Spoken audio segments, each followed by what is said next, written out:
আজকে আমরা শিক্ষা শুরু করব 319 নাম্বার ধারা থেকে। এই ধারায় বলা হয়েছে আঘাত সম্পর্কে। আঘাত কি জিনিস, আঘাত কাকে বলে সেই ব্যাপারে এই ধারায় বলা হয়েছে। যদি কোনো ব্যক্তি অন্য কোনো ব্যক্তির দৈহিক যন্ত্রণা, ব্যাধি বা বৈকল্য ঘটায় তবে উক্ত ব্যক্তি আঘাত করেছে বলে গণ্য হবে। আচ্ছা, এখানে আমরা একটু বুঝে নিই। আঘাত সংঘটিত করতে চাইলে তিনটি বিষয় থাকতে হবে। একটি হচ্ছে দৈহিক যন্ত্রণা, আরেকটি হচ্ছে ব্যাধি, আরেকটি হচ্ছে বৈকল্য। এই তিনটি বিষয়ের যে কোনো একটি ঘটলে আমরা বলতে পারবো যে আঘাত করা হয়েছে।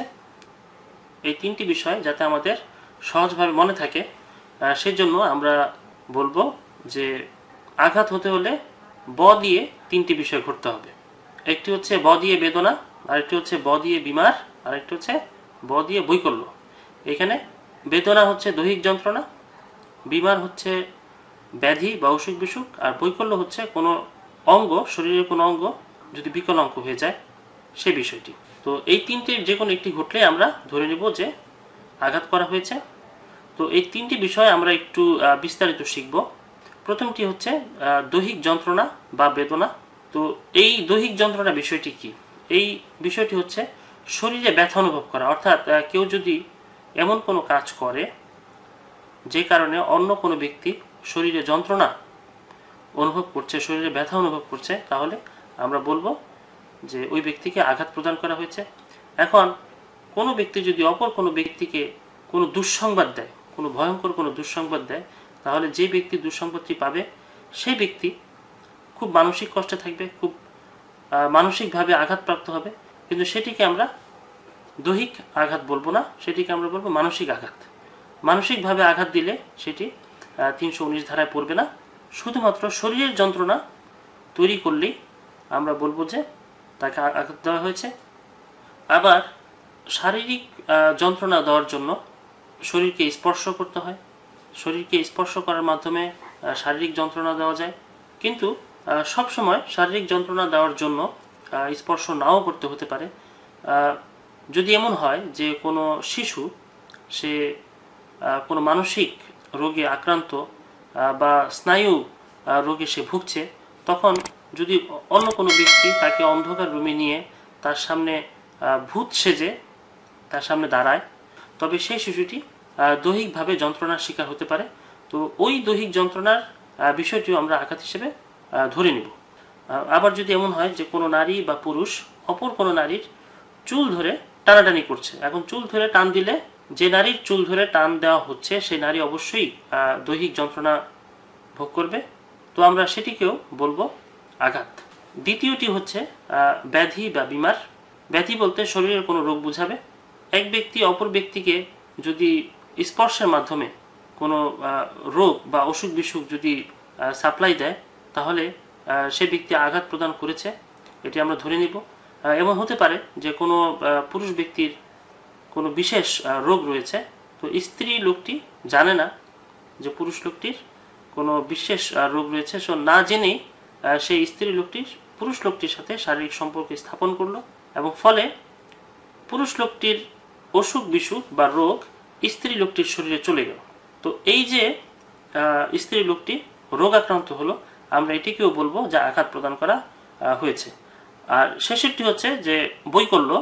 যদি কোনো ব্যক্তি অপর কোনো ব্যক্তির সাথে এমন কিছু করে যে কোনো ব্যক্তির শরীরের অঙ্গ বিকলাঙ্গ হয়ে গিয়েছে বা কোনো অঙ্গ কাজ করছে না, তাহলে এটিকেও আমরা বলবো যে ওই ব্যক্তিকে আঘাত প্রদান করা হয়েছে।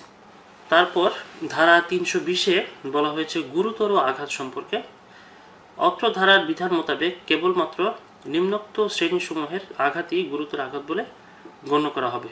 অর্থাৎ কোন আঘাতগুলোকে আমরা গুরুতর আঘাত বলবো, একেবারে 320 ধারায় সেগুলো সরাসরিভাবে উল্লেখ করে দেওয়া হয়েছে। এখানে 8 প্রকারের আঘাতকে গুরুতর আঘাত হিসেবে চিহ্নিত করা হয়েছে।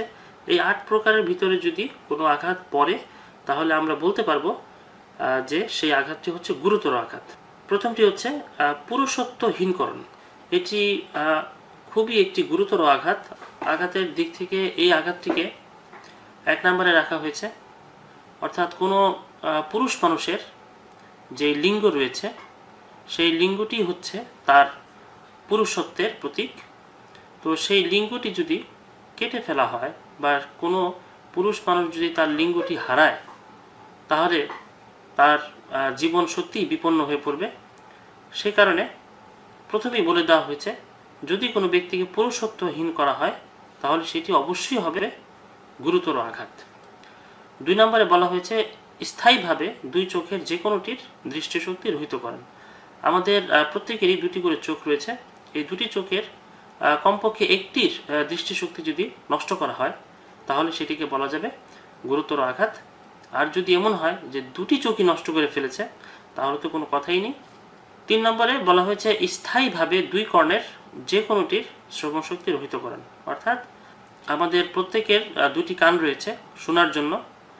তো এই 2টি কানের একটি যদি শ্রবণ শক্তি নষ্ট করে দেওয়া হয়, কোনো কাজের মাধ্যমে যদি আমার 2টি কানের যে কোনো একটি কান দিয়ে আমি শুনতে না পারি, তাহলে সে আঘাতকে বলা হবে গুরুতর আঘাত। তারপরে 4 নম্বরে বলা হয়েছে যে কোনো অঙ্গ বা গ্রন্থির অনিষ্ট সাধন। অর্থাৎ আমাদের শরীরে যে অঙ্গ বা গ্রন্থিগুলি রয়েছে সেগুলোর কোনো একটার যদি কোনো ক্ষতি সাধন করা হয় তাহলে আমরা বলতে পারবো যে গুরুতর আঘাত প্রদান করা হয়েছে। এই বিষয়টি এমন, ধরুন যে আমাদের 2টি কান রয়েছে, এখন যদি কানের কোনো অংশ একটু কেটে ফেলা হয়, কেউ যদি ধরে কারো কানের কোনো অংশ কেটে দেয় তাহলে সে কিন্তু শ্রবণ শক্তি হারাবে না, সে কানে ঠিকই শুনবে, কিন্তু তার একটি অঙ্গের ক্ষতি সাধন হবে। সুতরাং ওই বিষয়টিকে আমরা বলতে পারবো যে গুরুতর আঘাত প্রদান করা হয়েছে। তারপর 5 নম্বরে রয়েছে যে কোনো অঙ্গ বা গ্রন্থির স্থায়ী ক্ষতি সাধন। আচ্ছা, একটু আগে আমরা 4 নম্বরে পড়লাম যে অঙ্গ বা গ্রন্থির ক্ষতি সাধন সেটি অল্প হতে পারে, বেশি হতে পারে, বাট 5 নম্বরে বলে দেওয়া হয়েছে যে কোনো অঙ্গ বা গ্রন্থির স্থায়ী ক্ষতি সাধন। অর্থাৎ আমাদের শরীরে যতগুলো অঙ্গ প্রত্যঙ্গ রয়েছে যে কোনো একটির যদি স্থায়ীভাবে ক্ষতি সাধন করা হয়, অর্থাৎ যেই ক্ষতিটা আর রিকভার করা সম্ভব নয়, সেই ধরনের কোনো ক্ষতি করা হলে সেটি অবশ্যই গুরুতর আঘাতের ভিতরে পড়বে। যেমন আমাদের হাতে 5টি করে আঙ্গুল রয়েছে, এখন যদি একটি আঙ্গুল কেটে ফেলা হয় তাহলে আমার হাতের স্থায়ী ক্ষতি সাধন হলো, এই আঙ্গুলটি আমি আর জোড়া দিতে পারবো না, সুতরাং এটি একটি গুরুতর আঘাত।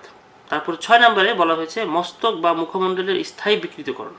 আমার মাথা বা চেহারার যদি স্থায়ী বিকৃতি কেউ করে ফেলে তাহলে সেটি অবশ্যই গুরুতর আঘাত হবে। যেমন আমরা সাধারণত দেখি যে অনেক ছেলে অনেক মেয়ের মুখে অ্যাসিড নিক্ষেপ করে, তো অ্যাসিড নিক্ষেপ করার পর ওই মেয়েটির চেহারা নষ্ট হয়ে যায়, চেহারা মাথা পুরোটাই নষ্ট হয়ে যায়। তো এই ধরনের কাজ করলে সেটি অবশ্যই গুরুতর আঘাতের ভিতরে পড়বে। 7 নম্বরে বলা হয়েছে হাড় বা দন্তভঙ্গ বা স্থানচ্যুতকরণ। আচ্ছা, যদি শরীরের কোনো হাড় ভেঙে ফেলা হয় অথবা দাঁত ভেঙে ফেলা হয় অথবা শরীরের কোনো হাড় বা দাঁতের স্থানচ্যুত করা হয় তাহলে সেটিকে অবশ্যই গুরুতর আঘাত বলা হবে। যেমন আমি যদি একটি উদাহরণ দিই, দাঁত ভাঙা, এই বিষয়টি আপনারা বুঝবেন যে দাঁত ভাঙলে সেটি বোঝাই যাবে দাঁত ভেঙে গিয়েছে, বা দাঁত মুখ থেকে যদি ভেঙে পড়ে যায় সেটিও গুরুতর আঘাত হবে। হাড় ভেঙে গেলে সেটিও আপনারা বুঝবেন। আর স্থানচ্যুত বিষয়টি হচ্ছে এরকম যে কেউ ধরে কারো হাতটি এমনভাবে মোচড় দিল যে হাতটি খুব ভালোভাবে মচকে গেল। এখন যদিও উক্ত ব্যক্তির হাড় ভাঙেনি বা দাঁত ভাঙেনি, কিন্তু তার হাতটি এমনভাবে ক্ষতিগ্রস্ত হয়েছে যে সে হাতের ভিতরের হাড় সঠিক জায়গায় নাই, স্থানচ্যুত করা হয়েছে, সুতরাং ওই বিষয়টিও গুরুতর আঘাতের ভিতরে পড়বে। আর সবার শেষে 8 নম্বরে বলা হয়েছে যে আঘাত জীবন বিপন্ন করে বা আঘাতপ্রাপ্ত ব্যক্তিকে 20 দিনের মেয়াদের জন্য তীব্র দৈহিক যন্ত্রণা দান করে বা তাকে তার সাধারণ পেশা অনুসরণ করতে অসমর্থ করে, সেই আঘাতকে বলা যাবে গুরুতর আঘাত। এই লাস্টের পয়েন্টটি একটু বুঝে নেন। যদি কোনো ব্যক্তিকে অপর কোনো ব্যক্তি এরকমভাবে আঘাত করে যে উপরের 7টি পয়েন্টের কোনোটিই ঘটল না, কিন্তু যে আঘাত প্রদান করা হয়েছে সে আঘাতের জন্য উক্ত ব্যক্তি 20 দিন পর্যন্ত সে কষ্ট পেল, দৈহিক যন্ত্রণা ভোগ করলো, তো যদি এমন আঘাত প্রদান করা হয় তাহলে সে আঘাত অবশ্যই হবে গুরুতর আঘাত। যেমন আমি যদি একটি উদাহরণ দিই, এক ব্যক্তি আরেক ব্যক্তিকে ধরে তার পায়ের রানে যদি লাঠি দিয়ে অনেকগুলো বাড়ি দেয়, তাহলে খেয়াল করে দেখেন যে উপরের পয়েন্টের একটি পয়েন্টেও কিন্তু পড়বে না। তার পুরুষত্ব ঠিক থাকবে, চোখ ঠিক থাকবে, কান ঠিক থাকবে, গ্রন্থ, অঙ্গ এগুলোও ঠিক থাকবে, মস্তক বা মুখমণ্ডল ঠিক থাকবে, হাড়, দাঁত সবই ঠিক থাকবে। কিন্তু তার পায়ের মাংসপেশিতে খুব বেশিভাবে জোরে আঘাত করার কারণে তার পায়ে যে দৈহিক যন্ত্রণা হবে, সেই যন্ত্রণা সে 20 দিন পর্যন্ত ভোগ করবে। সুতরাং এই ধরনের আঘাত যদি প্রদান করা হয় তাহলে সেটি গুরুতর আঘাতের মধ্যে পড়বে।